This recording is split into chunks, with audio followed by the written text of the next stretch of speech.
વડોદરા શહેરના સમા વિસ્તારમાં બ્રિજ પરથી વિશ્વામિત્રી નદીમાં પાણી ઠાલવવામાં આવતું હોવાનો વિડીયો સામે આવ્યા બાદ સામાજિક કાર્યકર અતુલ ગામેચીએ ઘણા બધા સવાલો કર્યા છે, તંત્ર પર આકરા પ્રહારો કર્યા છે।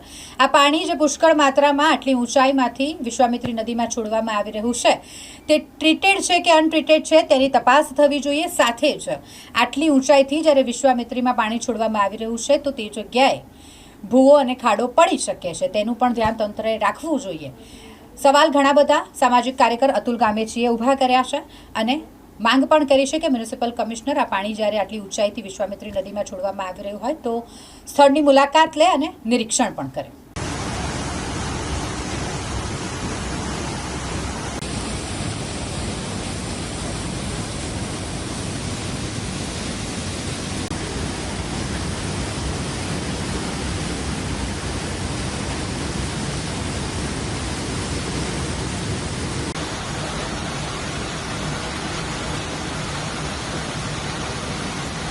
વડોદરા શહેરનો સમા ઉર્મી બ્રિજ છે।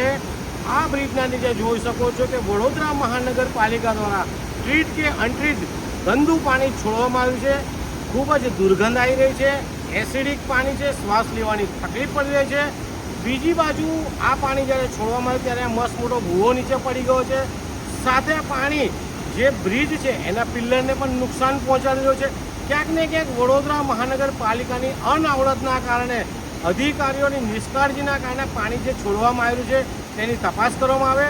વડોદરા શહેરના મ્યુનિસિપલ કમિશનર સાહેબ, ચેરમેન સાહેબને વિનંતી છે કે 10 મિનિટ એની વિઝિટ લે અને જે પાણી પડી રહ્યું છે ટ્રીટ છે કે અનટ્રીટ છે અને સીધી રીતે પડે એવા પ્રયાસ કરવામાં આવે।